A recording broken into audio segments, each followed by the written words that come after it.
Lo que vamos a charlar es un tema bastante de actualidad, que es lo referente al cannabis medicinal. Vamos a tratar de darles un panorama general. Vamos inicialmente a hablar de la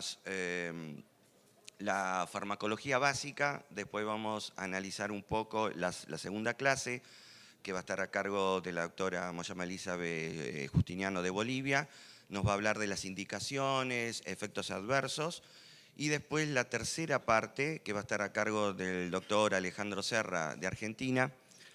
Vamos a analizar la evidencia, que es el gran problema que nosotros tenemos en la actualidad. Y después va a haber una sesión de preguntas en la cual espero que traten de evacuar todas las dudas que hayan, ¿sí? Como acá hay gente de diferentes países de Latinoamérica, sería interesante que puedan exponer, ¿sí?, qué pasa en cada uno de sus países. Bueno, vamos a comenzar con la primera charla, que es ver un poco qué es el cannabis medicinal, cómo es que actúa el cannabis medicinal, es decir, cuáles son las bases farmacológicas de lo mismo. Y sin lugar a duda, debemos analizar un poco, ¿sí?, lo que es. El cannabis no es nuevo, por supuesto que viene siendo utilizado de hace años. Y como yo siempre digo, el cannabis tiene una historia paralela a lo que respecta a los opioides. Inclusive la planta del cannabis tiene el mismo origen allá en la Mesopotamia asiática, junto con el Papaver somniferum. Y uno dice, ¿por qué tenemos que charlar con respecto a esta planta? ¿Sí? Porque básicamente esto es un producto natural. Acá hay que diferenciar lo que es el cannabis medicinal de lo que son los cannabinoides sintéticos, porque muchos de ustedes por ahí conocen que existen la nabilona, ¿sí?, el dronabinol, etcétera, que están ya disponibles, tienen muchas indicaciones aprobadas, por ejemplo, por la FDA en lo que respecta a dronabinol y la nabilona para las náuseas y vómitos post-quimioterapia, ¿sí? Y en post-quimioterapia que no puedan resolverse con el grupo terapéutico habitual, y también el caso de la anorexia, ¿sí?, inducida por cáncer, y la anorexia inducida por HIV. ¿Y por qué hago esto ya el comienzo? Porque sí lo tengo que aceptar perfectamente, que no es lo mismo utilizar cannabis medicinal, es decir, los productos, como vamos a ver, de la planta, que utilizar los cannabinoides sintéticos. Y acá es donde se arma, ¿sí?, un lío, y ya la gente está separada diciendo no, hay que usar los productos naturales, no hay que usar los productos sintéticos. Esta es la típica planta. Nosotros siempre debemos decir que toda la planta no tiene la misma cantidad de principios activos, que después vamos a ver.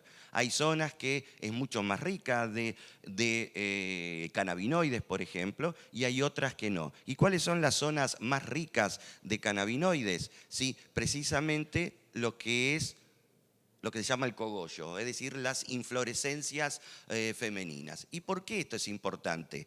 Porque si de acuerdo a qué utilizo de la planta, qué componente, qué órganos utilizo de la planta para elaborar, por ejemplo, el aceite, voy a tener concentraciones totalmente diferentes.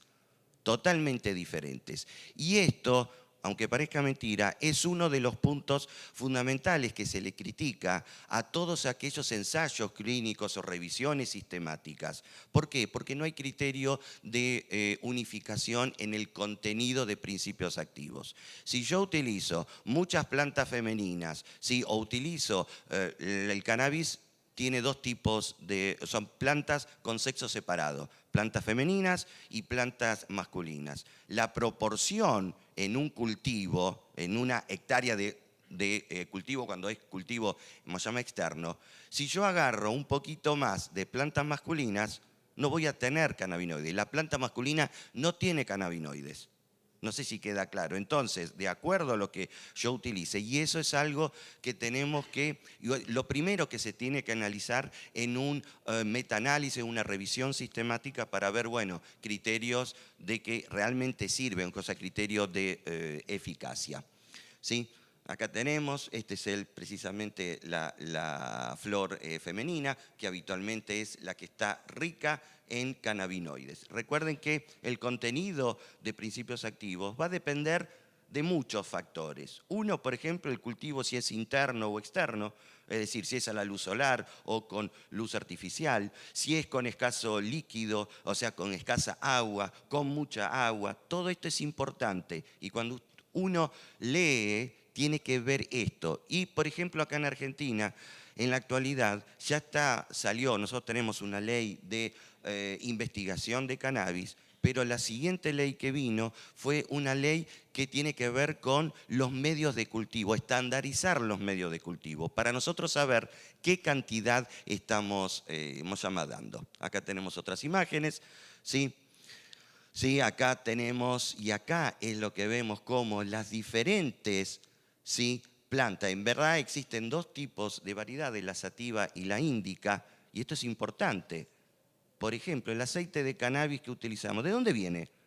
¿De una especie índica o de una especie sativa? Porque es totalmente diferente. ¿Sí? Y acá vemos los contenidos de los dos principales cannabinoides que son totalmente antagónicos, y esto es un concepto fundamental, CBD y THC. El THC es el que tiene actividad psicomimética, el CBD no tiene actividad psicomimética, no actúa sobre receptores CB1, y esto es muy importante, después vamos a ver. Es totalmente distinto, por lo tanto, los efectos van a ser esperados, van a ser diferentes. ¿Sí? Acá tenemos las diferencias entre las dos plantas. Acá vemos con más detalle lo que respecta al cogollo. Hay también una variedad, la ruderalis no está totalmente aceptada por los botánicos, pero sí, si la aceptan, tiene un contenido intermedio de principios activos.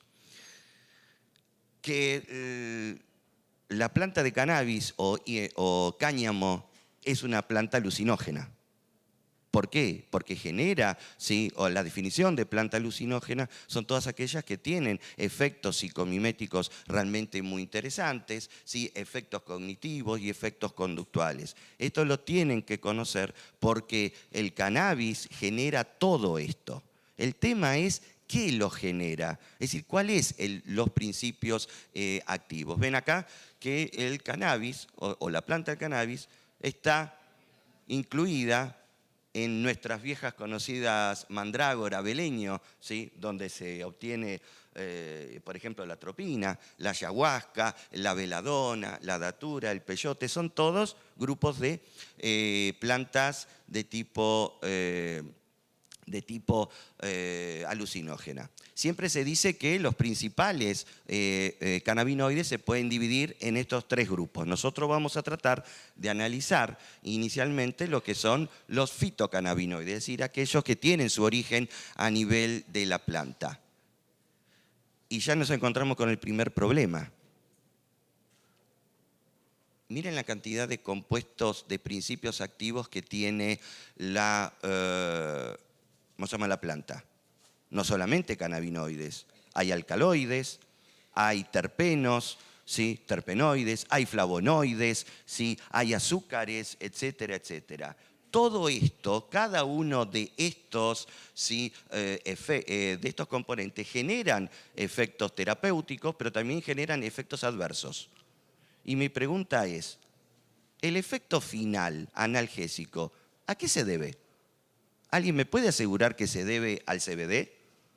¿Alguien me puede asegurar que el efecto ansiolítico o conductual se debe al THC?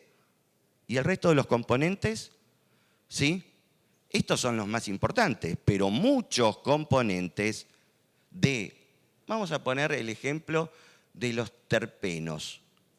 Ese es un ejemplo, después vamos a ver más. No están solamente en la planta del cannabis, sino que existen en otras plantas medicinales, por ejemplo, la manzanilla, el tilo, no sé cómo se llamarán en el resto de Latinoamérica, pero tienen efectos sedantes. Entonces, ¿qué usamos para sedar? Porque muchos utilizan las gotitas, ¿sí? Gotitas de cannabis para sedar al paciente. ¿Y por qué no usamos entonces una infusión de manzanilla? ¿Queda claro? Muy bien. Estos son, por ejemplo, la cantidad de terpenos que existen en la planta, que se pueden aislar, en diferentes concentraciones, por supuesto, ¿sí? También hay otros que son los flavonoides. También, esto es un ejemplo, hay mucho más. Se describen en la planta como más de 300 principios activos. Es un problema para poder identificarlos, ¿sí? O a qué se debe el efecto, ¿sí? Acá también tenemos esteroides, por ejemplo, los derivados del colesterol, ¿sí? Las plantas también tienen colesterol y tienen bastante colesterol. Diferentes, no tienen el colesterol propiamente dicho, pero tienen precursores, ¿sí? Entonces, el famoso doctor Monchouliam, que fue el que identificó, ¿sí?, en Israel el THC, describió la estructura, habla de efecto entourage. ¿Qué significa el efecto entourage? Que el efecto final no va a depender solamente de un producto, un principio activo, sino que depende de la totalidad de los principios activos. Esto sí, tengo que aceptarlo, y esto demuestra por qué usar nabilona o dronabinol, que está perfectamente establecido en la industria farmacéutica, que lo ha identificado, que lo comercializa, no da el mismo efecto. No es el mismo efecto final. Eso sí, esto es la relación. Esto es por esto. Miren, todos los terpenos que habíamos dicho, miren los efectos. El alfa-pineno genera efecto antiinflamatorio. Entonces, ¿no será que el cannabinoide que se utiliza, el cannabis medicinal que se utiliza en la artritis reumatoidea, el efecto no se deba al CBD o al THC, sino que se debe a los terpenos, a los terpenoides? ¿Queda claro? El efecto broncodilatador, porque uno dice, una de las posibles también off-label de indicaciones del cannabinoide, se debe también a lo que respecta a la crisis asmática, ¿sí? Es decir, se nos plantean algunos problemas. Miren, los terpenos. ¿Y el efecto analgésico? Tanto decimos, no, gotitas de... pero también podríamos dar gotitas de otra planta medicinal y que también vamos a tener efecto analgésico, ¿queda claro? Porque esos terpenos no son exclusivos de la planta de cannabis. Acá vemos, miren, la cantidad, ¿sí?, las diferentes receptores con los cuales actúan. Es cierto que estos principios activos son promiscuos, como se dice desde el punto de vista estrictamente farmacológico, porque actúan sobre muchos receptores y más receptores actúan, más probabilidad de efectos adversos. Y ahí es un tema muy, muy interesante a tener en cuenta. Estos son los cannabinoides más importantes, con una condición. Los cannabinoides se encuentran en dos formas, una forma inactiva y una forma activa. La planta fresca tiene forma inactiva, son los que se denominan formas ácidas, los que están arriba. Estos son totalmente inactivos, no tienen acción. Por eso la planta tiene que ser desecada, ¿sí?, y tiene que ser fumada. ¿Por qué? Porque el calor y la falta de agua permite la transformación de las formas ácidas, ¿sí?, a las formas neutras. Y esa es la razón por la cual, ¿sí?, el cannabis fumado o vaporizado es mucho más eficaz que el cannabis ingerido. ¿Por qué? Porque todo lo que queda de formas ácidas se transforma por lo que se denomina pirrólisis, y el calor, ¿sí?, el fuego, ¿sí?, lo transforma en formas neutras. A su vez también la forma, ¿sí?, como es de tipo inhalatoria, es mucho más. Acá vemos toda la síntesis, esto lo pasamos porque no es muy importante, pero esto es interesante, ¿sí? ¿Cuál es el contenido y la potencia? Esto es lo que nosotros todavía no sabemos y lo que nosotros necesitamos para los estudios, ¿sí? Acá tenemos, el cannabidiol genera todos estos efectos, pero algunos no están generados por los receptores, ¿sí? Clásicos. En los modelos de células humanas, el efecto antiinflamatorio inmunosupresor es interesante, pero esto puede ser benéfico como deleterio en un paciente con sistema inmune normal. ¿A qué puede predisponer? Exactamente, a infecciones e inclusive también desarrollo de tumores. ¿Sí? Esto es los tipos de plantas, porque hay varios que los llaman quimiotipos, de acuerdo a los criterios de cultivo, ¿sí? Y el que nosotros conocemos como cannabis medicinal tiene que tener estas características. Si no tiene estas características, no es considerado cannabis medicinal. Entonces mi pregunta es, ¿aquellos que prescriben cumplen con estos requisitos? No lo sabemos. Gran problema, gran problema. ¿Sí? Los preparados de cannabis se dividen en estos tres grandes grupos. Siempre se dijo que el cannabis es una droga blanda. Mentira. Droga blanda de adicción, ¿por qué? Porque no generaba depresión respiratoria, no generaba muerte. 50%. Este es el problema. Ahora, ¿sí? Inclusive hay un plan de la Organización Panamericana de la Salud, se han juntado varios toxicólogos porque están cada vez viendo y están emitiendo algunas guías para ver el tratamiento de intoxicaciones agudas por preparados, ¿sí? de aceite de cannabis.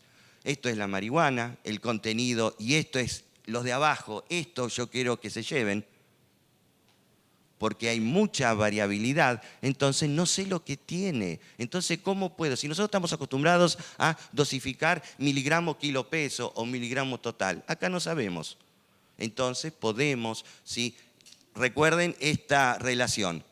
Si 1,5% corresponde en 16 miligramos, 50, ¿cuánto es? Es una aberración farmacológica. ¿Sí? Por eso la correlación con ya hay que dejar de considerarlo, ¿sí? Una droga blanda. Esto es la metabolización, diciendo que estos metabolitos son mucho más activos que el THC. Y acá tenemos un citocromo, el 2C9, que es muy variable, es lo que se llama polimorfo.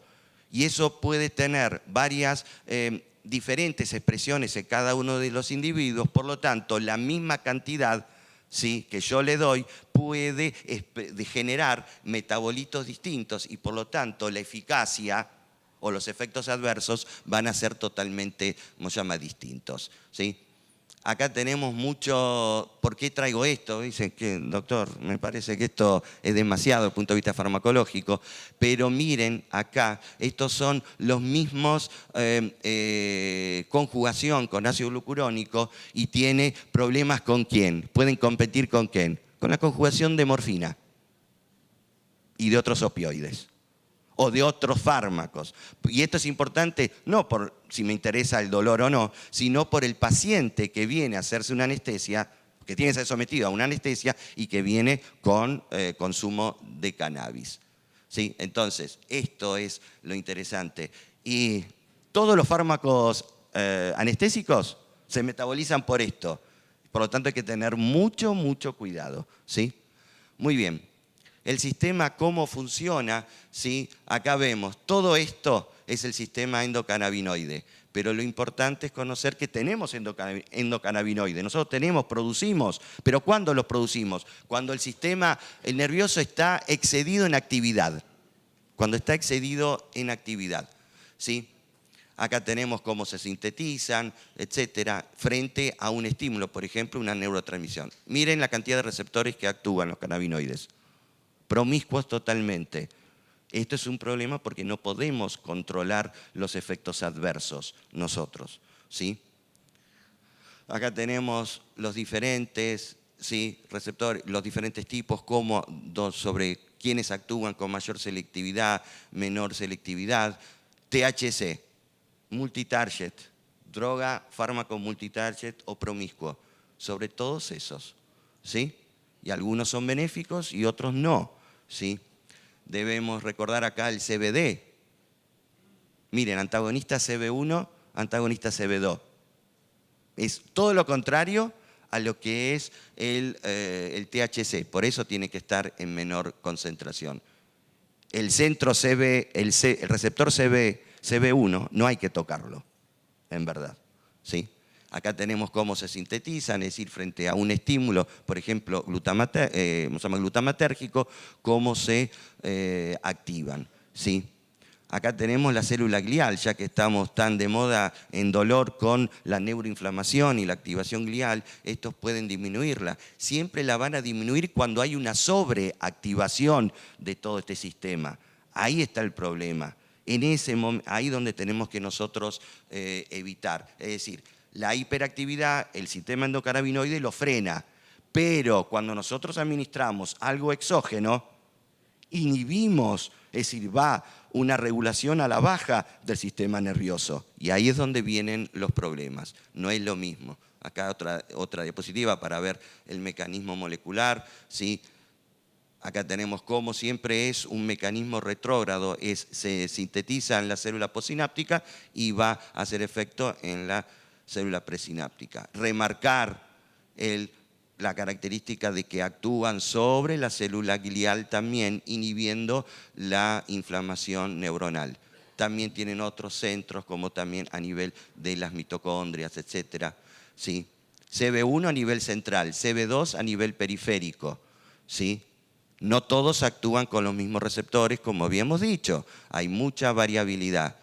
A nivel del efecto analgésico, está descrito a todo nivel, periférico, central, supramedular, inframedular, esto tienen que recordárselo bien, ¿sí? Todo el mecanismo, ¿sí? Inhibe la liberación de neurotransmisores, inhibe la activación, todo esto está perfectamente estudiado. Mi pregunta es, ¿se puede extrapolar todo esto que sabemos de farmacología preclínica a la farmacología clínica y de hecho a la efectividad y a la seguridad? No sé, ahí está el tema. Porque una cosa es utilizar una ratita y otra cosa es utilizar un ser humano. El efecto es totalmente distinto. Acá vemos cómo actúan, ¿sí? Vemos que el CB1 por mecanismo inhibe la entrada de calcio y eso inhibe la liberación de todas las fibras. ¿Sí? Acá vemos de vuelta, ¿sí? Para reforzar el conocimiento que habíamos adquirido antes. ¿Sí? ¿Cómo es? Miren. La ciclooxigenasa 2 tiene que ver con la síntesis y de hecho los mecanismos de acción de dipirona y de paracetamol son endocannabinoides porque son precursores. La dipirona, sus metabolitos metabolitos se conjugan con ácidos grasos y son agonistas de los receptores CB1 y CB2. Acá está. ¿Sí? E inclusive mecanismo de acción de los AINES, nuevo, más relativamente nuevo, porque no es nuevo, ¿sí? Los AINES, al inhibir a la ciclooxigenasa, aumentan la disponibilidad de ácido araquidónico para la formación de endocannabinoides endógenos. ¿Sí? Y eso actúa sobre el CB1. Y a su vez, por ejemplo, la indometacina, un AINE muy utilizado, inhibe a lo que degrada, a la enzima que degrada al endocannabinoide, por lo tanto refuerza. Todo esto es compartido por los AINES, un mecanismo de acción relativamente. Acá vemos el paracetamol, cómo genera sus efectos, el famoso metabolito AM404, ¿sí? Que es de difícil pronunciación, como está abajo. ¿Sí?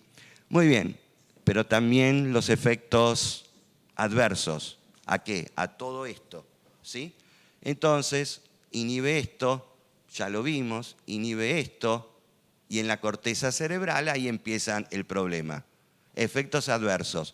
¿Por qué? El locus coeruleus actúa activando la corteza cerebral, pero el cannabinoide no deja que la active. Efectos cognitivos y conductuales. A nivel del hipocampo, los efectos cognitivos de alteración de la memoria, bajo rendimiento en los adolescentes, ¿sí? Y está relacionado con todo esto. ¿No hay acetilcolina? No hay memoria. ¿Sí? Esta es la base por la cual se utilizan en las epilepsias. El CB bloquea a la neurona piramidal glutamatérgica. Acá tenemos otra imagen para ver cómo. Recuerden todo esto. No es solamente dolor, ¿eh? No es solamente dolor. Muy bien. Todo esto, efecto, recuerden esto en los pacientes, recuerden esto. Me gustaría que se lo graben. Ese es el gran problema en la adolescencia y en las madres embarazadas que consumen, ¿sí? Muy bien, esto también. Esto, relación cannabis y esquizofrenia, precipitar un episodio psicótico, etc. Ojo con la medicación, con la indicación. Uso crónico podría ser un factor de riesgo en depresión en el adulto, ¿sí? ¿Son buenos? Ya la balanza se está yendo para la falta de seguridad, ¿eh? Del cannabis. Sí, esto es un video, lo vamos a pasar rápido por falta de tiempo. Efectos cardiovasculares. Los muchachos se presentan con problemas cardíacos muy importantes, inestabilidad hemodinámica, la intoxicación se debe por esto, igual en el cuadro de intoxicación se debe a esto. ¿Sí? Efecto endocrino, UPA, igual que los opioides. Acuérdense que tienen mecanismos muy semejantes, una historia muy semejante. ¿Sí? La disfunción, la inflamación y la disfunción metabólica que generan los cannabinoides es importante tenerlo en cuenta. ¿Sí? Esto. Tanto que hablamos del síndrome metabólico, esto lo favorece, ¿eh? Entonces la mortalidad cardiovascular está para arriba, ¿sí? Ojo que los cannabinoides se buscan en dolor crónico, ¿sí? Para terminar, recuerden esto, la disfunción metabólica. Bueno, terminamos con la primera charla y ahora le damos paso a la doctora Elizabeth Justiniano de Bolivia, que nos va a hablar de los que sea usos, indicaciones, etc. Gracias, Elizabeth.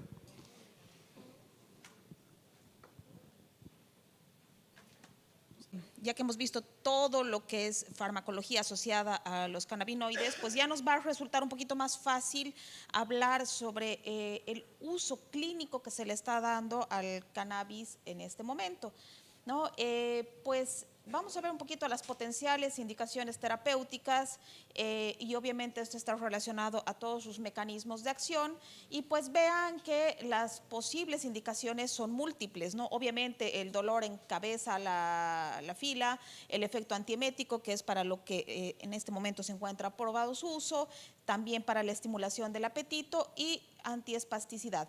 Después vemos otras más como neuroprotección, reducción de la presión intraocular para manejo de glaucomas, el efecto antiinflamatorio que acaba de mencionarlo el doctor Miceli, supresión tumoral, actividad antioxidante, inmunomodulador, pero bueno, también tenemos los problemas de la disfunción sexual.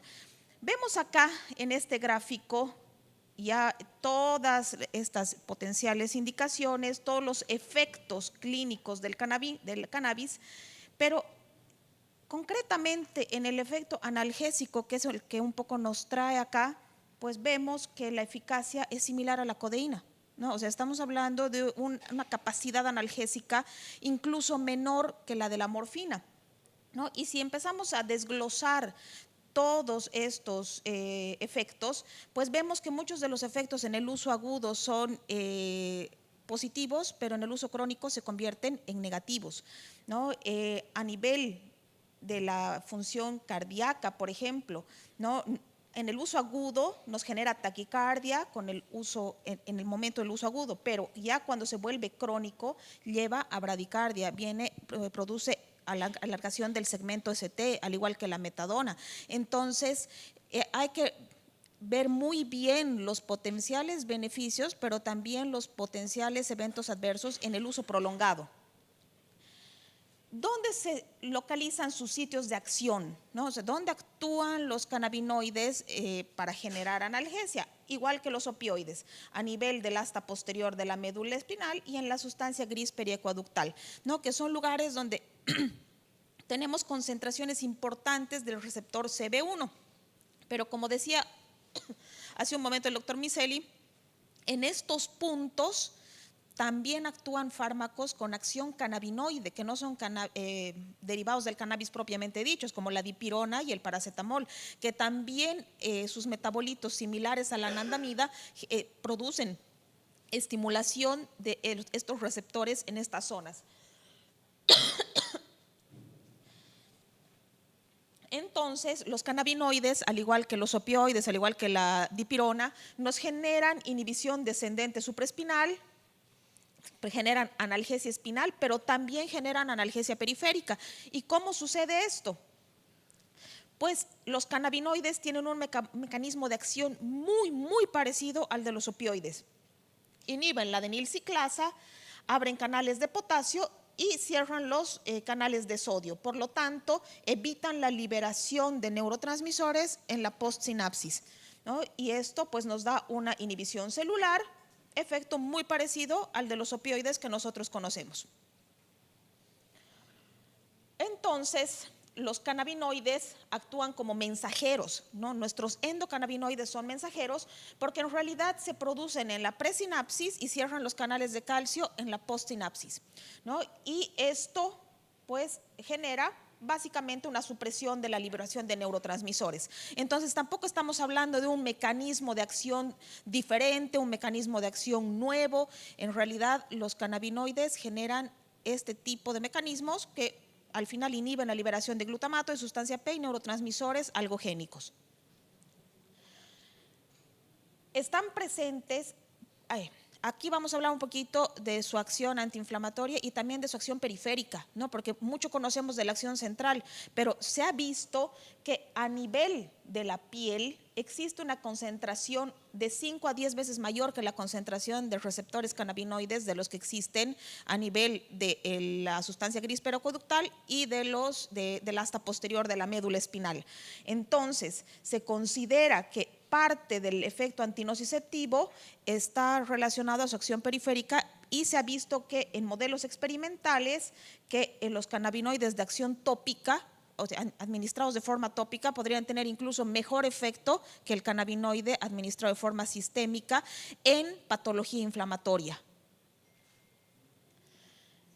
En modelos experimentales, o sea, lo que vemos en animales, pues sí muestra probablemente muchos beneficios, ¿no? Nos dice que los cannabinoides bloquean la respuesta nociceptiva en todos los modelos de dolor agudo, ¿no? Entonces esto nos haría pensar que podríamos utilizar cannabinoides para tratar el dolor agudo, ¿no? Es efectivo contra el dolor inducido por calor, mecánico, químico. Entonces básicamente estaríamos hablando de un fármaco que es muy eficaz en todos los modelos de dolor. En los modelos de dolor crónico, también experimentales, pues muestra mayor potencia y eficacia en los modelos tanto inflamatorios como neuropáticos. Entonces, hasta aquí pues pensaríamos que son drogas muy eficaces. En relación también a modelos experimentales, pues muestra en muchos estímulos nocivos una profunda supresión de la respuesta nociceptiva, pero todo esto es experimental. Entonces, pues ya que vamos viendo a nivel terapéutico, ¿no? Sabemos que la marihuana, todos los cannabinoides, pues afectan una serie de receptores a nivel cerebral, los CB1, los CB2. Sabemos que los endocannabinoides están vinculados no solamente con analgesia, sino con la modulación de la ingesta de alimentos, los ciclos sueño-vigilia, aprendizaje, memoria, motivación, percepción del dolor, control motor y mucho más, ¿no? Pero estamos hablando de funciones endógenas, de nuestros propios cannabinoides. Entonces, a nivel del hipotálamo, los cannabinoides estarían relacionados con el incremento del apetito, ¿no? Por eso es que se están utilizando para mejorar la anorexia asociada a cáncer, asociada a VIH. A nivel de tallo encefálico, ayudan a aliviar náuseas, disminuye la presión arterial, la somnolencia, disminución del dolor, espasticidad y temblor. En la corteza cerebral producen, aquí ya no nos gusta tanto, alteraciones de la conciencia, distorsiones perceptivas, trastornos de la memoria, delirios y alucinaciones. A nivel del hipocampo, deterioro de la memoria. A nivel del cerebelo, pérdida de la coordinación. Y a nivel de la amígdala nos genera ansiedad, ataques de pánico, reduce los recuerdos traumáticos. Esto sí se considera relativamente benéfico porque también se los está utilizando para el tratamiento de cuadros de estrés postraumático y disminuye la hostilidad. Entonces, vean que aquí tenemos una mezcla muy importante de eventos potencialmente benéficos con situaciones potencialmente deleterias. Entonces, en lo que es aprendizaje y memoria, el efecto es completamente negativo, especialmente en la memoria a corto plazo, ¿no? Entonces, las personas usuarias de cannabinoides pues van a tener una dificultad mucho mayor para generar aprendizaje. Nos ayuda a extinguir los recuerdos del miedo y las conductas desadaptativas, por eso es que se los está utilizando en trastornos de estrés postraumático y probablemente en trastorno obsesivo compulsivo. Y en las propiedades terapéuticas, pues tiene efectos sobre la inflamación, porque sí tiene actividad antiinflamatoria, dolor, espasticidad muscular, ansiedad, depresión, fatiga, insomnio y trastornos digestivos. Ahora, ¿qué nos dice la literatura? ¿No? ¿Qué nos dicen las revisiones, los artículos que existen hasta el momento?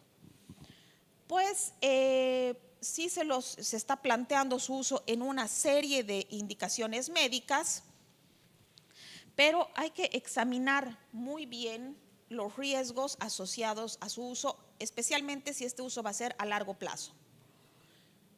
Existen varias formulaciones comerciales, ¿no? Les voy a mostrar tres de las más conocidas: el Marinol, que es dronabinol, ¿no? Que es una versión sintética del delta 9 tetrahidrocannabinol, ¿no? Y este viene en formas de cápsulas de aceite de sésamo. Tenemos el Sesamet, que es la nabilona, es una versión que se absorbe mejor que el dronabinol. Y por último tenemos el Sativex, ¿no? Que es el famoso aceite de cannabis, ¿no? Y aquí se extrae tetrahidrocannabinol más cannabidiol y pues es prácticamente la marihuana en presentación líquida en aceite, ¿no? Y esta no está aprobada para su uso en Estados Unidos. Veamos la revisión de los últimos 40 años. En una revisión realizada por Wang en 2008 reportan 164 eventos adversos graves entre los pacientes que reciben terapia con cannabis en relación a 60 con los controles, ¿no? Después vemos efectos adversos que incluyen trastornos del sistema nervioso, principalmente respiratorios, pero aparentemente el uso a corto plazo no se relaciona con eventos graves. Acá vemos un estudio sobre el uso de cannabinoides en el manejo del dolor concretamente, y ¿qué nos dice? No es más efectivo que la codeína, hay un riesgo mucho más alto de psicosis y efectos depresores en el sistema nervioso central, ¿no? Por lo tanto, no se lo considera como una herramienta útil en lo que es especialmente dolor agudo. Acá vemos una revisión sistemática de metaanálisis en el tratamiento ya de dolor crónico, ¿no? Acá hablamos de dolor crónico. ¿Y qué nos dice esta revisión? La marihuana medicinal para el dolor crónico, hay 93 estudios y 18 de ellos se encuentran todavía en una revisión final. Y los autores concluyen que el consumo de cannabis en el tratamiento del dolor crónico presenta más riesgos que beneficios, ¿no? Por los potenciales eventos adversos. Acá vemos otro estudio que nos habla del uso de cannabis en dolor crónico intratable en neuropatía diabética, y pues en 38 pacientes tampoco es un estudio gigante, no fue más eficaz que el placebo y se requieren mayores investigaciones.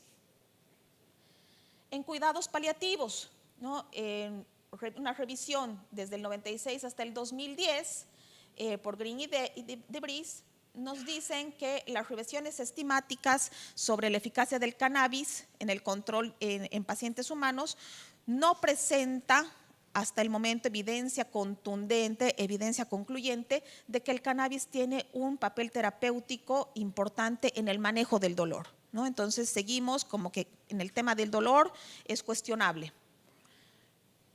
Los mismos autores sí concluyen que en pacientes en situación paliativa mejoran la calidad de vida, mejora la calidad de sueño, la reducción de síntomas depresivos y también nos reduce la dosis requerida de opioides, ¿no? Pero aquí estamos hablando de pacientes en situación paliativa, no estamos hablando de pacientes que vayan a utilizar esto crónicamente.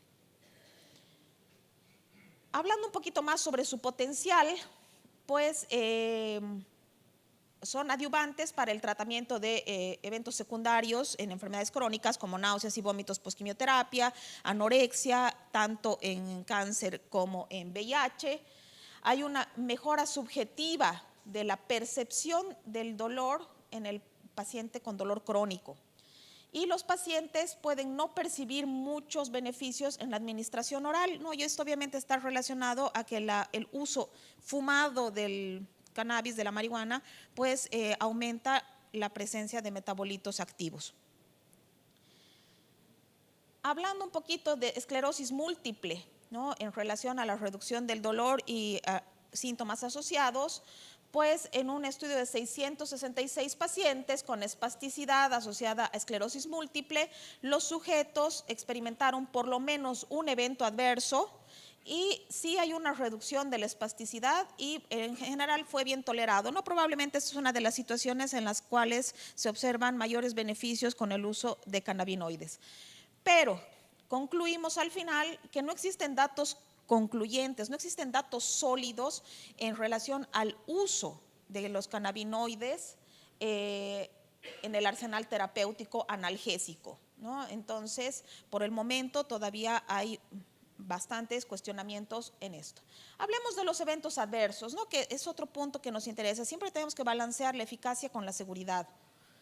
En relación al uso de marihuana, el síndrome de abstinencia se puede presentar después de la supresión, después de haber utilizado entre 48 horas y 2 semanas. Se caracteriza por irritabilidad, ira, agitación, anorexia, insomnio, sueños vividos, depresión, ansiedad, cefalea y tensión muscular, ¿no? El síndrome de abstinencia asociado a cannabis es muy intenso. En relación a la función pulmonar y cardíaca, ¿no? En los pacientes que utilizan la droga fumada, pues hay un triple incremento del consumo de alquitrán en comparación al tabaco, quintuplica la concentración de carboxihemoglobina, ¿no? En relación a la que se obtiene con tabaco, y esto aumenta el riesgo de enfermedad cardíaca, ¿no? Como la profundidad de la inhalación debe ser mayor a la que se hace con el tabaco, pues el volumen del humo inhalado es mucho más. Hay evidencia positiva de que se puede desarrollar enfermedad pulmonar obstructiva crónica con mayor facilidad y pues puede producir efectos sinérgicos en pacientes ya enfermos, y aún si lo utilizamos con tabaco aumenta más todavía el riesgo de enfermedad pulmonar obstructiva crónica. El humo inhalado además viene sí cargado con sustancias cancerígenas, ¿no? Entonces no es una droga que, como muchos dicen, es más sana que el tabaco. Eso es completamente falso. Y hay un riesgo de una gran variedad de cánceres en el paciente fumador y también en el fumador niño si es que la madre consume la marihuana durante la gestación. En relación a la ansiedad, pues hay una relación consistente entre el uso frecuente de marihuana y mayores niveles de ansiedad, ¿no? Y obviamente por esto también hay mayor posibilidad de desarrollar un síndrome de abstinencia, pero no con trastornos de ansiedad propiamente dichos, ¿no? Y la ansiedad también se relaciona con el síndrome de abstinencia, como les decía. Hablemos de la psicosis. Este sí es un problema, ¿no? Porque en la población general la posibilidad de desarrollar psicosis es menor al 1%, pero en el usuario de marihuana hay un incremento hasta el 40%, y en los grandes usuarios este riesgo se incrementa hasta en un 200%, ¿no? Entonces hay grandes estudios dirigidos a adolescentes y adultos jóvenes en los cuales sí se ha visto un incremento significativo tanto de la psicosis y la depresión. Perdón.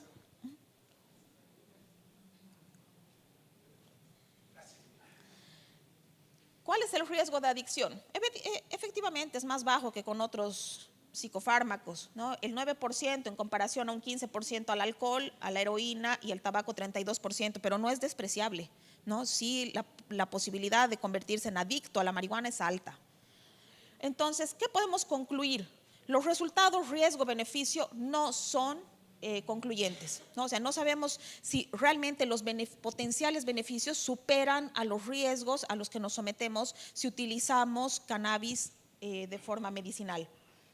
Si lo fumamos, tiene muchos más riesgos para la salud en relación a otras formas de uso. Los ensayos clínicos no han presentado pruebas claras y de la eficacia significativa, ¿no? O sea, hemos visto que sí hay cierto efecto analgésico, no mayor a la codeína, que sí hay ciertos beneficios en el tema de la esclerosis múltiple, que hay beneficios en algunas otras indicaciones, pero nada nos muestra una eficacia totalmente contundente. El efecto opioidisinérgico, este sí parece prometedor, probablemente beneficioso en cuidado paliativo.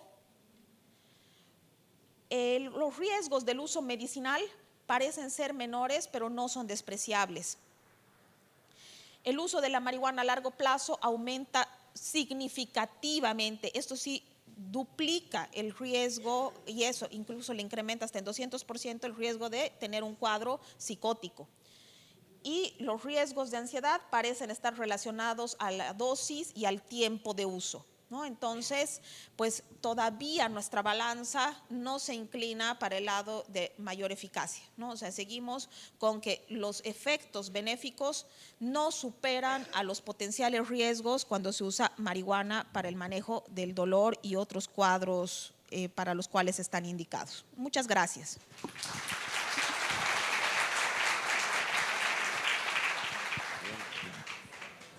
Gracias, Elizabeth. Bueno, y ahora vamos a la última charla, que es con el doctor Alejandro Serra, de Argentina, y va a hablar un poco, va a mostrar algunos estudios, metaanálisis, revisiones, ¿sí? Y después de esto va a venir la sesión de preguntas. Bueno, gracias, Alejandro. ¿De allá la ponen? Sí, sí. Ah, bueno.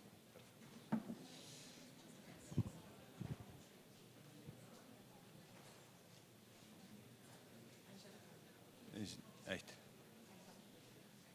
Bueno, ante todo, muchas gracias por haberme invitado, porque yo pertenezco a la parte universitaria. Yo soy docente de la facultad en farmacología y no en anestesia, así que doble agradecimiento.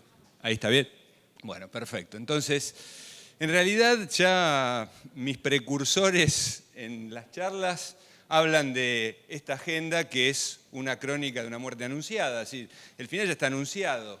La clase mía empieza por el final, ya que hay mucha expectativa con respecto al cannabis y las evidencias están muy por debajo.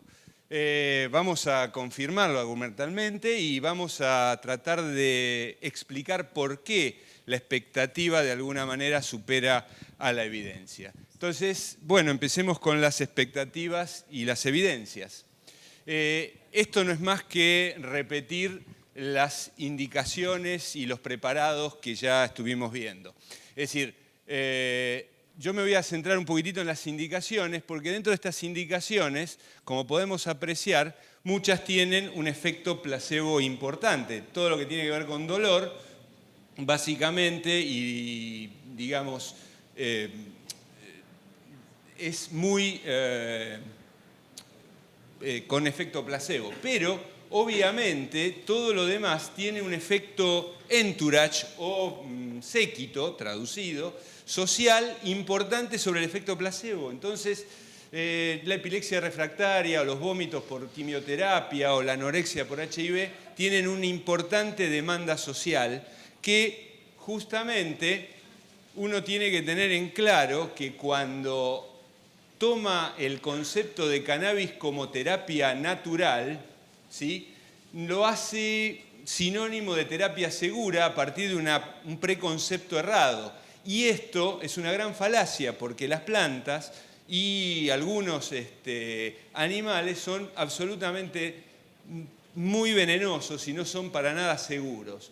Por lo tanto, hay que tener en claro que esta demanda hace que algo que podría ser una presión hacia la solución del problema termina siendo una presión agobiante sobre la sociedad total y sobre los entes tanto regulatorios de salud pública como de los medicamentos.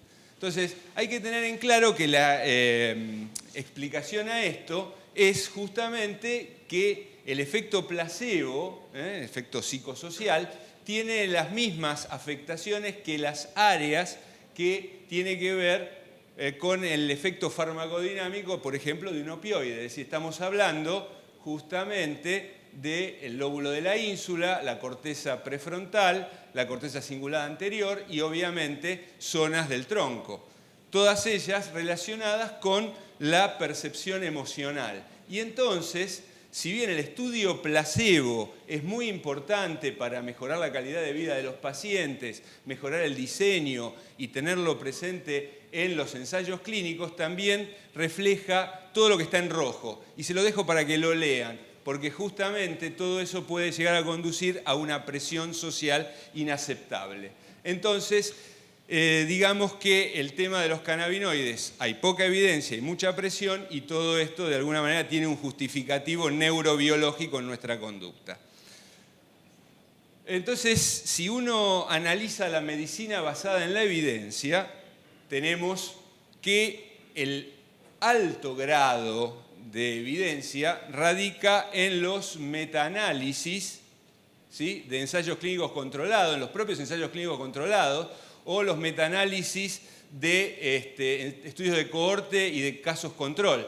Y fíjense que a medida que vamos perdiendo la posibilidad de darle cierto grado de estadística y de diseño a todo esto, empiezan a aparecer evidencias más bajas, como por ejemplo los estudios abiertos, los descriptivos, los reportes de casos, los reviews y por último la opinión de expertos. Así que con esto, por favor, no me tomen como experto, así puedo hablar de esto, justamente.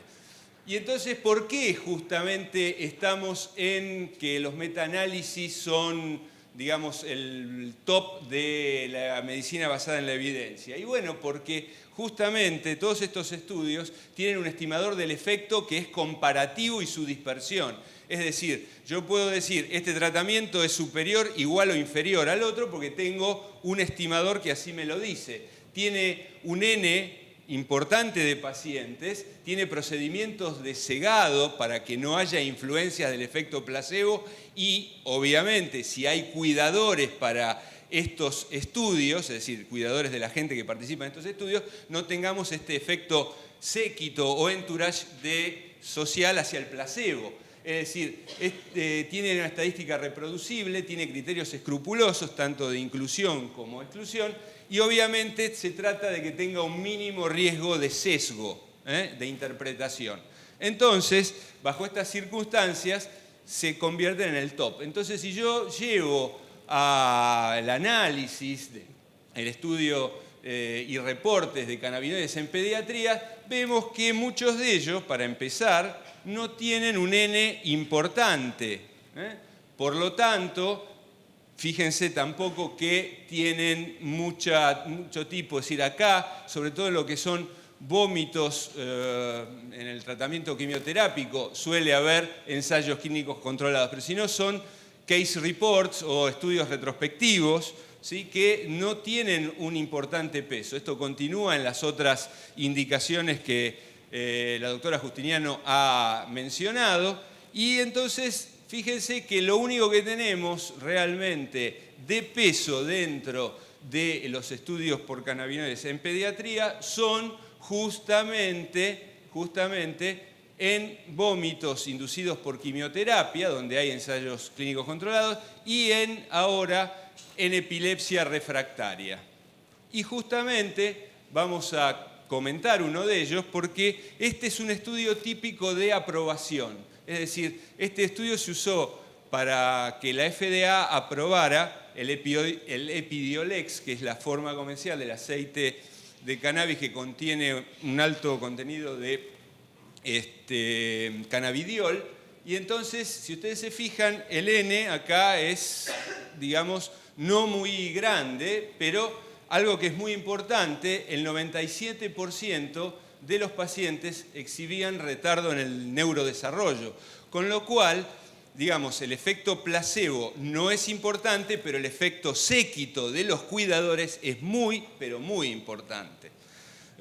Si vamos a la evidencia que presenta este estudio, está muy bien porque justamente tiene un grupo en la modalidad add-on, es decir, adicionado a la terapéutica de base, un placebo para poderlo controlar. Pero si vamos un poquitito al detalle, nos encontramos con que el grupo, digamos,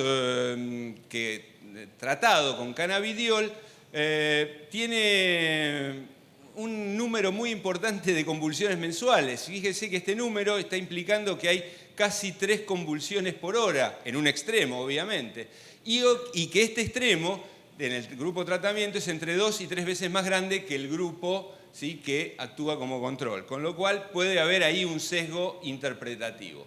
Con respecto a los efectos adversos, sí, los autores mencionan que son estadísticamente significativos, pero no se tomaron el trabajo de poner la significancia. Acá está hecho la estadística de cada uno de ellos en función de lo que exhiben. Y fíjense que tanto diarrea, fatiga, la anorexia y la somnolencia son importantes efectos adversos del uso, a pesar de que acá no hay pacientes con efecto placebo, por así decirlo. Y algo que no comentan muy en detalle, pero que esto hay que tenerlo presente, es el incremento significativo de las transaminasas. Este grupo de pacientes recibe valproato, y el valproato es un factor que puede aumentar la, digamos, insuficiencia hepática, el daño hepático. Continuando el argumento, vamos a ver el último metaanálisis que se hizo en el uso de estas medicinas canábicas en el dolor crónico neuropático en los adultos. Entonces, fíjense que se revisaron 16 ensayos clínicos controlados de más de 2 semanas de duración. Muchos de ellos, el comparador era placebo o un tratamiento activo con opiáceos. Fíjense que los preparados canábicos eran no solo los sintéticos, sino también era la marihuana fumada y el Sativex con spray o no nasal. Obviamente se hizo tanto en Estados Unidos como en Europa. Fíjense que el dolor neuropático era central como periférico, ¿sí? Y bueno, los resultados de alguna manera están mostrando, por un lado, que existe, sí, a diferencia de lo que les mostré en pediatría, sí un indicador de riesgo o un indicador de efecto. Es decir, este indicador de alguna manera se muestra en 2, sobre todo y significativo, pero este tiene un importante componente placebo porque es el paciente el que de alguna manera está indicando cómo cambia su percepción del dolor. Y algo que no se marca es justamente que es significativa la, digamos, inadherencia al tratamiento, es decir, hubo mucho más suspensión en aquellos grupos que recibieron la droga. Por lo tanto, si ustedes se fijan, tenemos una calidad en la evidencia de todo esto que es entre moderada y muy baja. Y lo que significa es esto, justamente, la calidad moderada es que los autores no están tan seguros de la cercanía entre el efecto que ellos encontraron y la estimación, o mejor dicho, la estimación que ellos encontraron y lo que es el efecto real. Y obviamente, cuando hay muy baja calidad, los autores no confían para nada en el estimador de efecto que les da el metaanálisis. Si ustedes se fijan, acá están las razones por las cuales los pacientes, o mejor dicho, estos ensayos perdieron credibilidad en cuanto a la calidad de evidencia. Bueno, para tratar de explicar esto, si uno analiza vómitos por quimioterapia, epilepsia refractaria y dolor neuropático, ahí tenemos los distintos lugares donde tendría lugar digamos, la neurotransmisión o la circuitería que es responsable de el cuadro patológico. Es decir, en los vómitos por quimioterapia, el núcleo del tracto solitario, la epilepsia refractaria a la corteza, el dolor neuropático, la asta dorsal de la médula. Y siempre en cada uno de ellos, más allá de la estructura arquitectónica que tenga, vamos a tener una llegada de la señal, una neurona de proyección que es la que analiza y determina de alguna manera en la circuitería básica qué es lo que se va a hacer, neuronas regulatorias de tipo inhibitoria y fibras modulatorias aminérgicas que son las que de alguna manera cierran toda esta circuitería procesal. Y obviamente si uno analiza el peso de la evidencia, lo que hemos visto en los estudios, ¿sí?, recae justamente en que los vómitos por quimioterapia sí los cannabinoides funcionan, mientras que en la epilepsia refractaria y en dolor neuropático la evidencia es más escasa. Entonces uno se preguntaría, y bueno, ¿por qué fracasan en esos puntos? Y fracasan porque puede haber en esos puntos neuroplasticidad anómala a consecuencia de la enfermedad. ¿Esto qué significa? Que si en la epilepsia refractaria o en el dolor neuropático se establecen nuevos circuitos y cambios moleculares, obviamente los cannabinoides no van a tener oportunidad de actuar como pueden ocurrir en el núcleo del tracto solitario en un paciente que tiene vómitos por quimioterapia, donde justamente ahí no hay ningún tipo de neuroplasticidad anómala que dañe la función del núcleo del tracto solitario.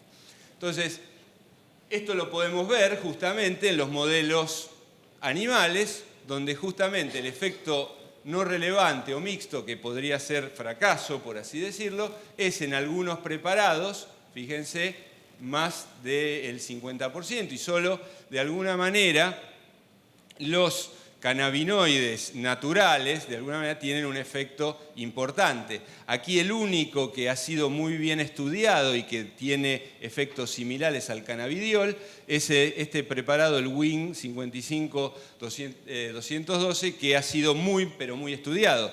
Pero otros agonistas CB1 no han sido tan bien estudiados, por lo tanto, digamos, esto no es fehaciente. Entonces, si uno tiene en cuenta el perfil de los fitocannabinoides, fíjense que hay en algunos lugares una diferencia entre el tetrahidrocannabinol y el cannabidiol, es decir, a nivel del CB1 no es un agonista parcial, otro es un antagonista, y a nivel del receptor acoplado a proteína G, GPR55, es agonista y el otro es antagonista. Esa sería la única gran diferencia. Pero obvio, este es un receptor de tipo metabólico, no a ácidos grasos. Quiere decir que el grueso estaría a nivel de estos blancos que están aquí. Y estos blancos, en la circuitería que yo les mencionaba, están básicamente ubicados en estas zonas. Es decir, los CB1 están en las terminales glutamatérgicas para recibir e inhibir cuando hay un exceso de excitación, ¿sí? Fíjense que también están en estas interneuronas para producir inhibición de la inhibición, ¿sí? La zona del receptor serotonérgico 3A está activando a estas interneuronas inhibitorias y la región TRP está básicamente en el soma de la neurona de proyección y en las terminales dendríticas, obviamente. Si uno ve lo que pasa con la expresión de estos receptores en modelos moleculares, ¿sí?, vemos que si la inducción de convulsiones se hace a tiempo cero, en los siguientes, ¿sí?, 60 días se produce una upregulation de receptores, es decir, un aumento de estos receptores en las terminales aminérgicas, es decir, glutamatérgicas, y una disminución de estos receptores en las interneuronas, es decir, aumenta la inhibición de la excitación y disminuye la inhibición de la inhibición. Pero ¿qué es lo que está pasando en modelos de estimulación crónica, donde hay tejido cicatrizal? Fíjense que el patrón se invierte y por lo tanto la forma de respuesta es totalmente diferente. Es decir, que si no tenemos un modelo, por así decirlo, animal difícilmente podamos justificar por qué van a ser terapéuticamente útiles en estas patologías de tipo crónico y con neuroplasticidad. Entonces, normalmente esto es prácticamente para concluir, uno siempre se enfoca en el animal, en los modelos, o, como conocemos los mecanismos de acción, en los blancos moleculares. Pero sabemos poco de cómo respondería ese circuito neuronal y sobre todo cuando hay una neuroplasticidad anómala. Entonces, lo mismo en un circuito con neuropatía. Para concluir, hay una serie de evidencias sobre la efectividad terapéutica de los cannabinoides que son contradictorias en muchos casos porque faltan los ensayos clínicos apropiados, ¿sí? Los reportes de casos y otras evidencias empíricas, opiniones de expertos, no hacen más que alimentar la expectativa social que funciona como este efecto séquito del placebo. Estas demandas generan presiones que enturbian la correcta apreciación científica del fenómeno. Los efectos adversos en la esfera psíquica, hepática y digestiva, que son significativamente diferentes y mayores, suelen ser los limitantes de la terapia. La neuroplasticidad anómala sería el factor que condiciona la respuesta de este grupo de fármacos, pudiendo inclinar la balanza beneficio-riesgo hacia un riesgo sin control. Bueno, muchas gracias.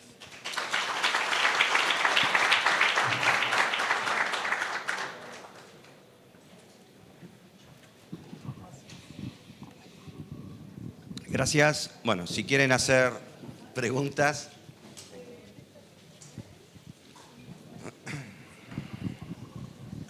Bueno, gracias por la presentación, excelente.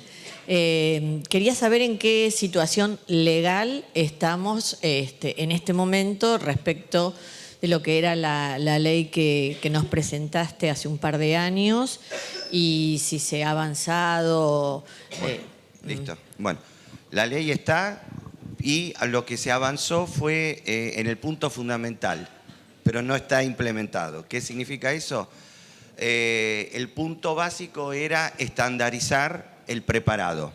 Bueno, eso sí, en junio creo, si no me equivoco, salió una ley del Instituto Nacional de la Semilla, dependiente del INTA, en la cual establece cuáles son los criterios y el punto básico. Es decir, hay que cultivar qué variedad, qué subespecie hay que cultivar, en qué condiciones, ¿para qué? Para unificar o para estandarizar, para homogeneizar el contenido y que sea realmente cannabis medicinal, es decir, lo que yo ponía en esa diapositiva de variedad 3, en la cual alto contenido de CBD y bajo contenido de THC.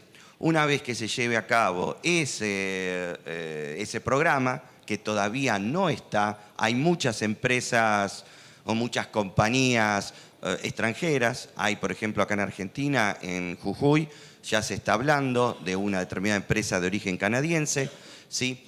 Entonces, una vez que se establezcan eso y aparezcan los primeros cultivos, ahí tienen que entrar los farmacéuticos, es decir, la rama de la farmacognosia, para establecer qué cantidad tiene de cada uno de ellos para que nosotros como farmacólogos tengamos idea de la potencia y empezar a escalar en miligramos totales, miligramos kilopeso. Pero de eso nada. La ley, todavía nada. El ATMAT, nuestra agencia regulatoria sanitaria, prohíbe los ensayos clínicos.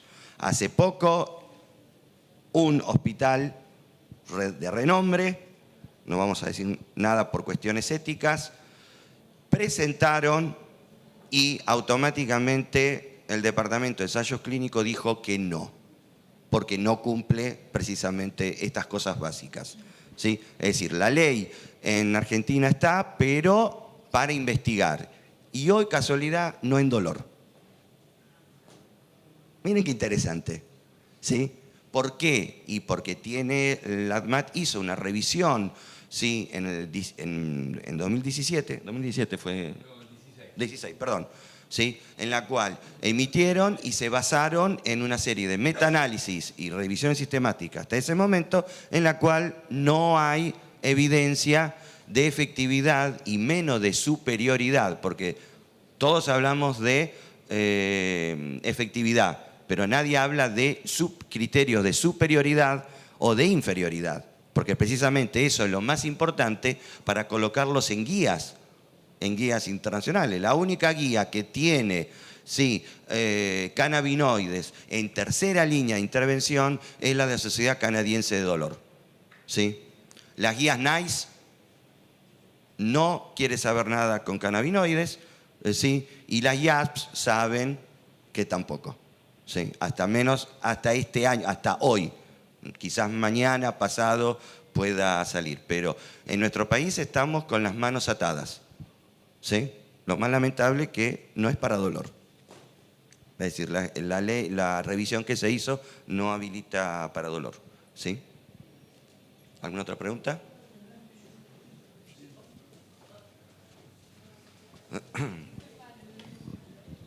Yo tengo entendido que en el país no es legal, bueno, no está la parte médica que la acabamos de ver, ni tampoco el uso recreativo, como por ejemplo Uruguay.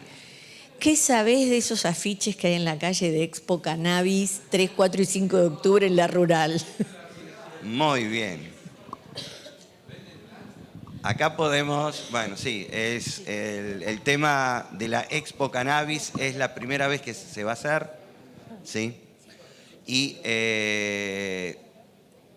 a ver cómo decirlo sin herir ningún tipo de problemas. Acá Alejandro me puede ayudar porque siempre lo hemos discutido.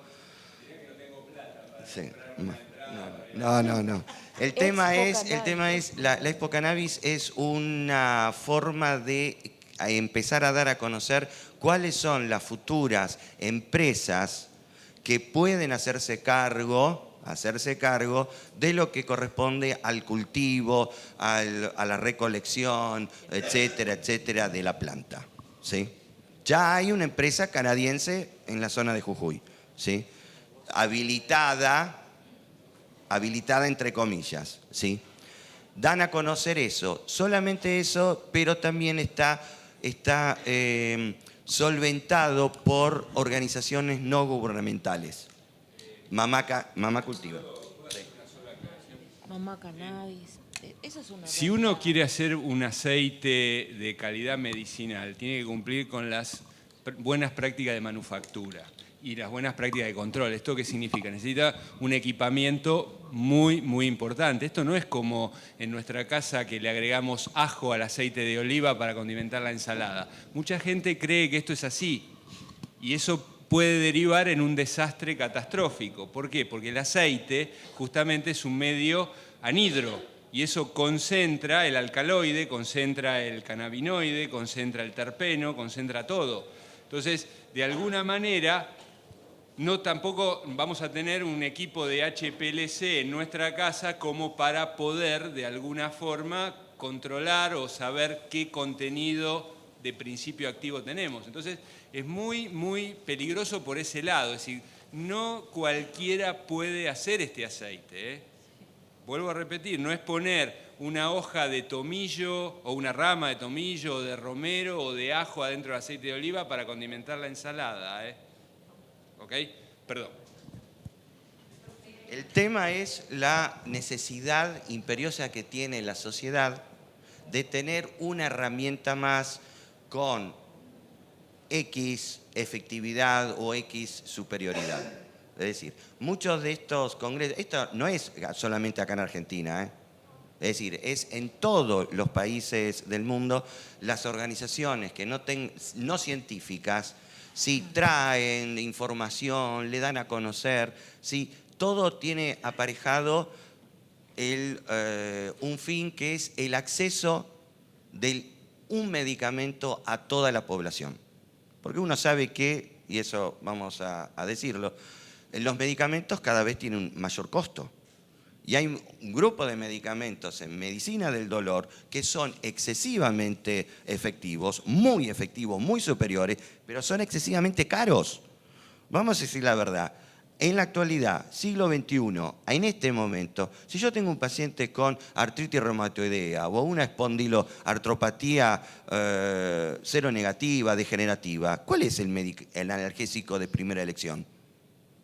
Un anticuerpo monoclonal. las quimeras. Pero ¿cuánto está un anticuerpo monoclonal? ¿Sí? El Etanercept, que es una proteína quimérica, ¿sí? Está alrededor de 50.000 pesos, entre 50.000 y 80.000 pesos cada 15 días.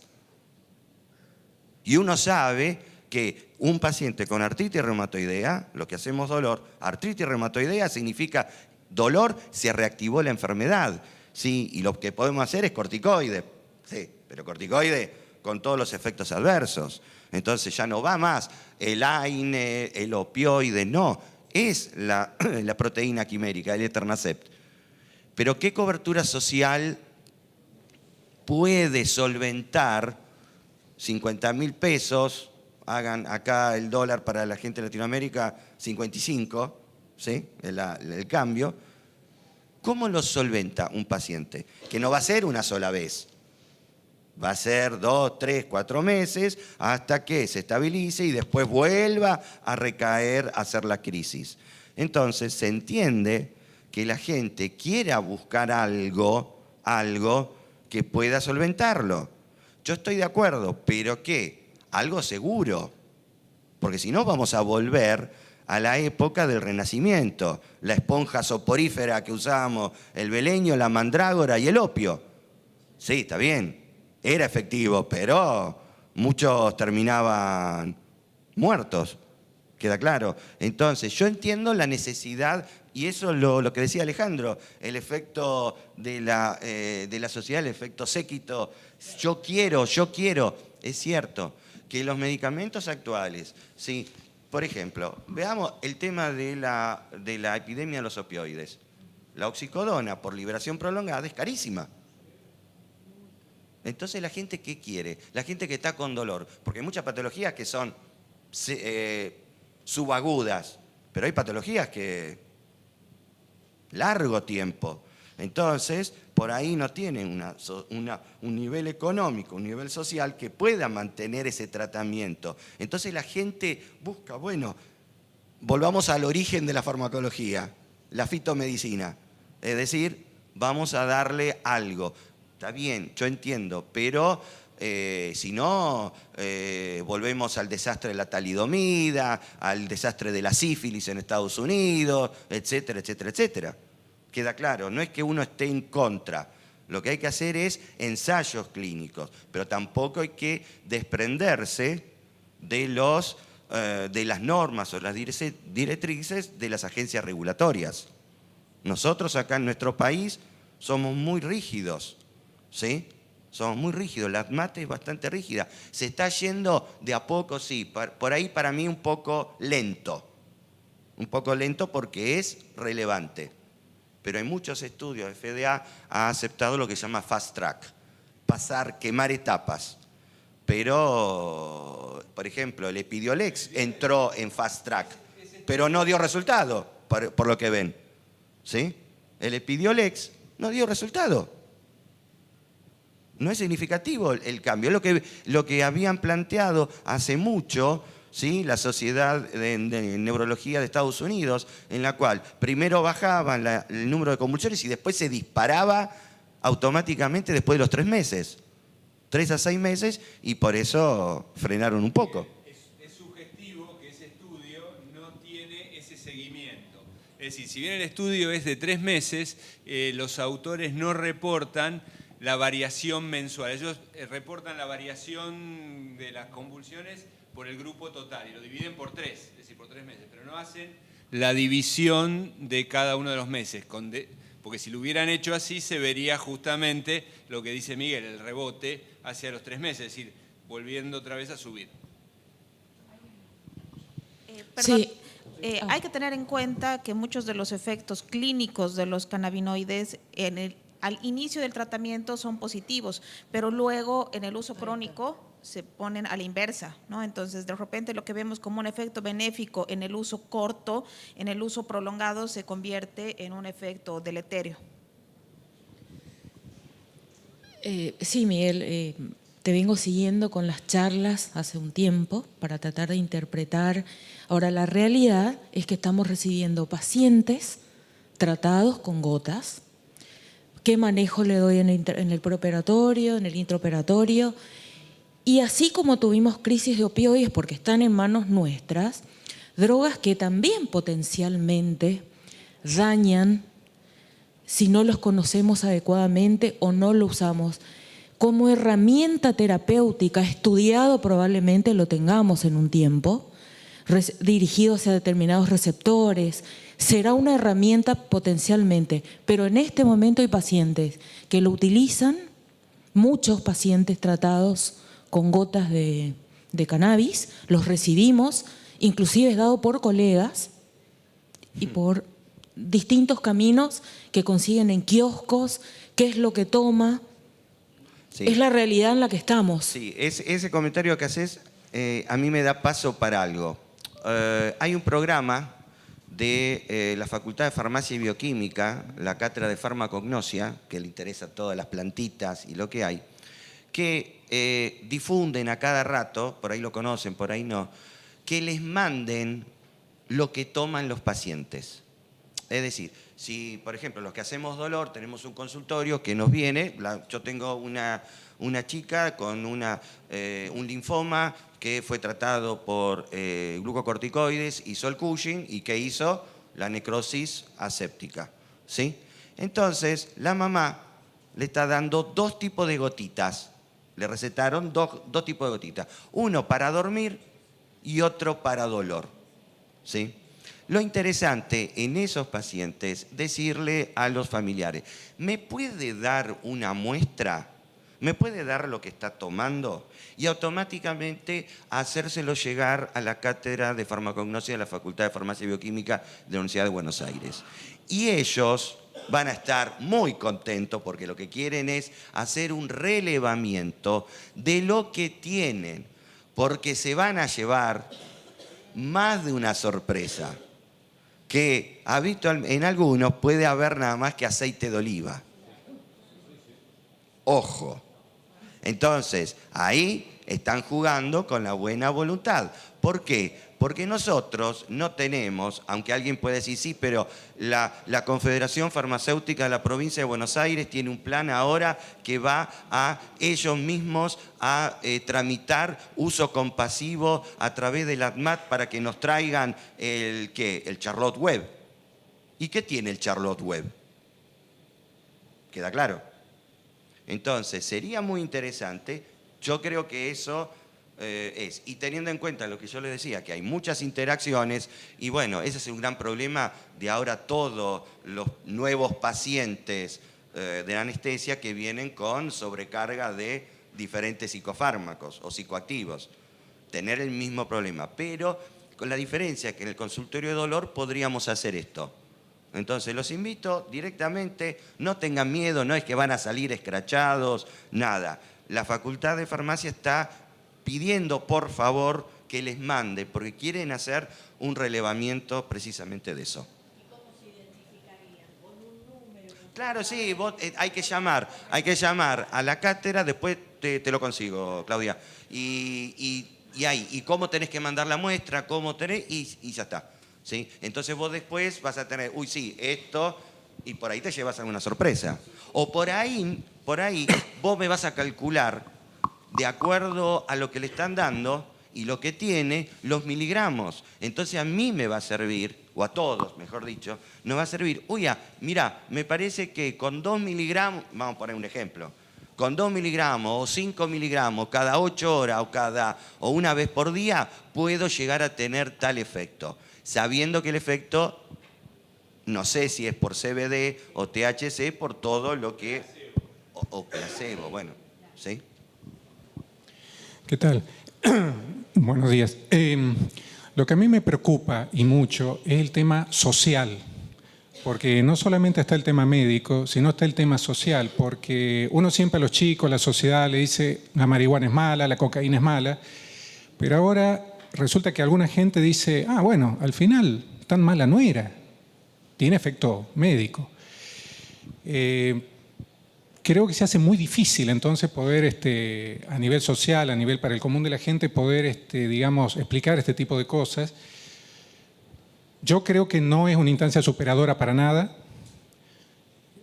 con la medicación que hay es más que suficiente. Está claro que es un negocio, los conocedores de este tema me lo han dicho, es un claro negocio. El laboratorio es Uruguay, donde se está experimentando todo esto. Y entonces me parece de que, además de la función médica en sí, como digo, a mí me resulta difícil abordarlo con la familia o a nivel social, con los vecinos, con la gente que uno conoce, de explicarle de que esto es malo. O sea, yo conozco un caso incluso de un médico que fumaba recreativamente marihuana, hizo una psicosis y se suicidó. Después la familia le hizo juicio al psiquiatra. Entonces, no es un tema menor, creo que las implicancias sociales no las alcanzamos a ver, pueden ser muy graves. Es cierto lo que dice el doctor en cuanto al control de medicamentos. Todo medicamento requiere una serie de pasos, de investigaciones para llegar a ser aprobado. Y se ha instalado muy fuertemente en la sociedad de que plantando una planta en la casa, ya está. No sé si podemos hacer algo con respecto a eso o directamente nos va a llevar puesta esa realidad porque, como digo, hay médicos que son consumidores habituales y conozco un caso también de otro colega que fue operado de un SEA de colon y bueno, le dieron la famosa gotita que comentaba la doctora, no anduvo bien, estuvo muy bueno lo de la equiparación efectiva con la codeína porque efectivamente yo le dije que tomara codeína y anda bien. Entonces, creo que el tema nos supera en mucho y a veces uno no sabe cómo pararse ante eso, ante la amiga, familia y sociedad. Gracias. La única respuesta a eso es educación a la sociedad. Hay que hacerla. Digamos, tenemos unos comunicadores sociales, si quieren los llamamos periodistas o lo que sea, que están más interesados en los cambios de gobierno, en la situación económica y no en las cosas que realmente... Y la misma sociedad es abúlica frente a cierto tipo de comunicaciones. Pero bueno, uno no debe dejar de hacerlo. Es decir, uno en la medida que pueda difunde, aunque sea, digamos, Mahoma en la montaña solo, digamos. ¿Ok? Ese sería lo único. Realmente hay que hacer algo a corto plazo. A mí me pasaron hace poco una interconsulta en el hospital de una paciente en terapia poscesárea, con mal control del dolor, aparentemente venía tratada de otro lado por un síndrome regional complejo y además de lo que le daban, tomaba 60 gotas de aceite de cannabis. Le digo, ¿quién te lo provee? Una señora que lo prepara en la casa. Y algo tendría, no sería aceite de oliva, porque la gente de la terapia de la NEO está con serios problemas para manejar al recién nacido, y es gravísimo. Sí, sí, eso se está viendo cada vez más, ¿sí? Mujeres gestantes y después los estudios están demostrando que es clave el cannabis y el neurodesarrollo y la posibilidad de desarrollo precoz de esquizofrenia. Eso sí, eso yo creo que de acá a un futuro, 20, 30 años, el próximo congreso vamos a tener, pero yo creo que el tema es educación, como dice Alejandro. Nosotros lo que tenemos que hacer es empezar.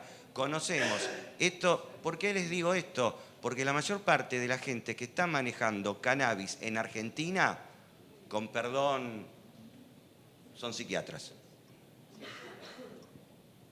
Y yo, con el perdón, yo creo que psiquiatría es una especialidad hermosa, pero de dolor los psiquiatras es como si yo me pongan a mí a hacer terapia intensiva o unidad coronaria.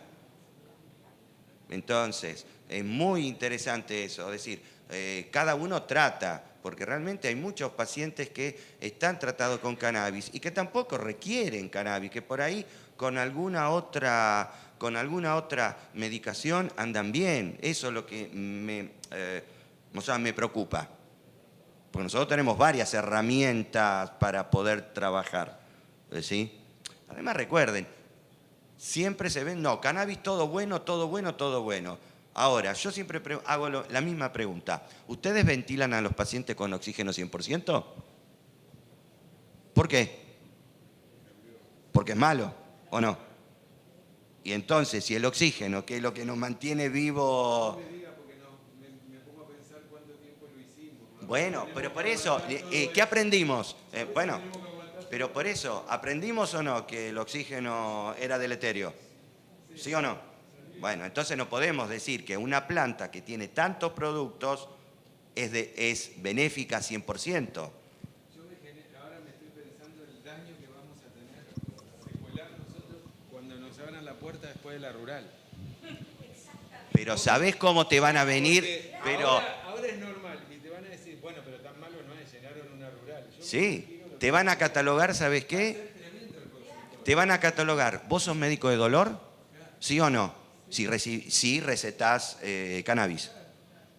Eso. Pero yo te lo pongo, pero pongo la mano en el fuego por eso. ¿Sí?